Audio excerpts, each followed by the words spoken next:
Good morning at Hindi medium के student. आज हम हिंदी में पाठ 3 मध्य प्रदेश की संगीत विरासत पढ़ेंगे।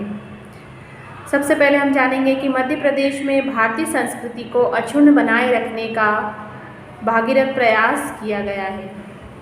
इसके अलावा संगीत भारतीय संस्कृति की आत्मा है। संगीत को भारतीय संस्कृति की आत्मा कहा गया है और संगीत के माध्यम से ही हम बहुत सारी संस्कृति की जानकारी प्राप्त कर सकते हैं। प्रस्तुत पाठ संगीत की साधना स्थली मध्य प्रदेश के जीवन राग का परिचय देता है। हमें बताता है कि मध्य प्रदेश में कौन कौन से संगीत ने कब कब अपना विशेष योगदान दिया। संगीत के क्षेत्र में जिसने भी विशेष योगदान दिया, ये जो भी संगीतज्ञ हुए बड़े बड़े, चाहे वो शास्त्रीय संगीत से जुड़े हो या पार्श्व संगीत से, लेकिन उन्होंने अपना योगदान दिया जिससे मध्य प्रदेश की एक अलग पहचान बनी। यहाँ दिया है, स्वतंत्रता के लिए रणभेरी से लेकर विकास की मधुरतान तक की यात्रा मध्य प्रदेश के गौरव इतिहास की यात्रा है। मध्य प्रदेश का जो गौरव इतिहास रहा है, इतिहास का जो गौरव रहा है, वो संगीत के मधुर तान से शुरू हुआ। यहाँ की मिट्टी, पत्थर हो, हवाओं में वैभव की सुगंध विद्यमान है। यहाँ की चाहे मिट्टी हो, पत्थर हो या हवाएं हो, इन सब में एक अलग ही अनुभव वैभव विलास का दिखता है। और ये किससे जुड़ा है? संगीत से जुड़ा है। प्रकृति की छटा देखकर जहाँ शब्द कविता बनकर बह निकले, उल्लास उमंग में भावनाओं को झंकृत कर नृत्य को रचा, वहीं स्वर आलाप ने अपने जादू से हृदयों को मंत्रमुग्ध कर संगीत का संसार बनाया। संगीत की शुरुआत कहाँ से होती है? जैसे कि जब हम किसी प्राकृतिक वातावरण को देखते हैं, प्रकृति को देखते हैं, तो वो प्रकृति को देखकर हमारे हृदय में कुछ कविताओं के भाव जागृत होते हैं और वही कविता आगे चलकर संगीत का रूप ले लेती। जब हम उसमें लय जोड़ देते हैं, ताल जोड़ देते हैं, तो वो क्या बन जाता है? संगीत बन जाता है, एक गीत बन जाता है।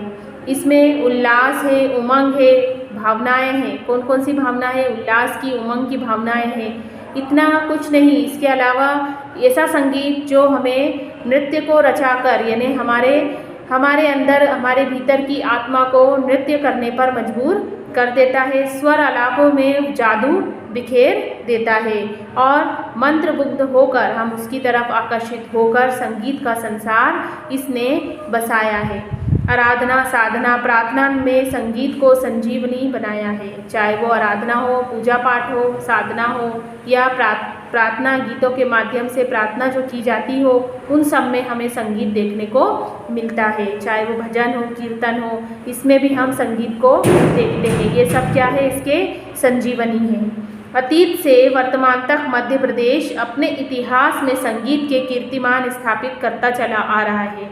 संगीत की शक्ति से दीप जलाना और वर्षा कराना संगीत की साधना की विजय है।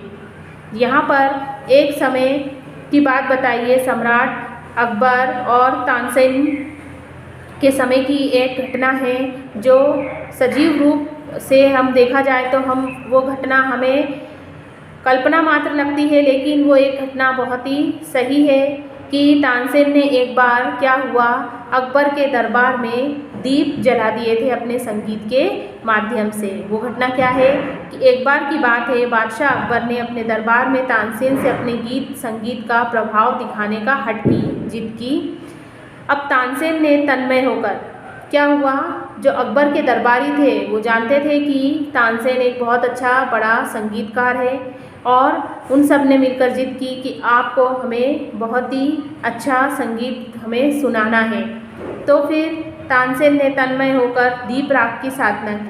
दीप राग यानी उन्होंने अब ऐसा संगीत गाया कि वहाँ पर पहले तो क्या किया, अंधेरा कर दिया गया, सब दो दीप बुझा दिए गए और जब उन्होंने अपना संगीत शुरू किया तो इस तरह का संगीत था कि क्या हुआ, उस संगीत से सारे जितने भी दरबार में जो दीप थे, जो बुझे हुए थे, वो सब क्या हो गए? दीप जल उठे और धीरे धीरे स्वर आलाप सिद्ध होते गए और देखते ही देखते दरबार में दीप जल उठे उस संगीत से। और एक बार तो संगीत ऐसा मतलब ऐसा गाना ऐसा गीत गाया तानसेन ने कि जो बादलों से उन्होंने क्या करवा दी, वर्षा ही करवा दी। तो ऐसे संगीतकार को ही तो सम्राट कहा गया है, इसलिए तो तानसेन के नाम के आगे सम्राट लगाया गया है। तानसेन संगीत की दुनिया के सम्राट कहे जाते हैं। 16वीं सदी के महान गायक तानसेन का जन्म मध्य प्रदेश के ग्वालियर शहर में हुआ था, बेहट गांव में, बेहट नाम के गांव में। स्वामी हरिदास उनके गुरु थे, बेजू बावरा उनके गुरु भाई थे। मध्यकालीन भारत में संगीत की अनूठी परंपरा रही है। शुरू से ही पहले क्या किया जाता था, हर घर में किसी न किसी को संगीत जरूर सिखाया जाता था, संगीत की शिक्षा दी जाती थी। यह परंपरा ग्वालियर घराने से प्रारंभ हुई। शुरुआत कहाँ से हुई, ग्वालियर घराने से। ग्वालियर के राजा मान सिंह तोमर ध्रुपद गायन के प्रणेता थे। कौन से गायन में ज़्यादा विख्यात थे, ध्रुपद, और संगीत प्रेमी भी थे साथ में। ग्वालियर यानी मध्य प्रदेश में अखिल भारतीय तानसेन समारोह का 3 दिवसीय आयोजन आज भी किया जाता है। उनकी याद में संगीत का एक समारोह रखा जाता है जो कितने दिवस का होता है, 3 दिवस का।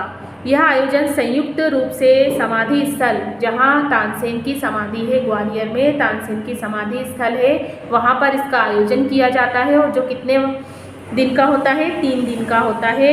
उनके जन्म स्थान बेहट में भी ये समारोह किया जाता है। तानसेन को इसीलिए संगीत की दुनिया का सम्राट कहा जाता है। शास्त्रीय संगीत के क्षेत्र में दरबारी, तोड़ी, मियाँ मल्हार, ये सारे उस समय के शास्त्रीय संगीत के नाम हैं जिनकी रचनाएं तानसेन ने ही की है। मियाँ की सारंग, अनेक राग रागनियों की रचना की है तानसेन ने। तानसेन ने संगीत की जो तान छेड़ी वह आज भी हमारी धड़कनों में क्या है, बसी है। और उनकी उपलब्धियाँ सृजन यश के रूप में आज भी जीवंत है। आज भी हम अगर उनके संगीत के बारे में जानते हैं तो वो क्या होती है, जीवित होती है। यहाँ तक आपको इस पाठ को पढ़ना है, आगे का पाठ हम अगली वीडियो में पढ़ेंगे।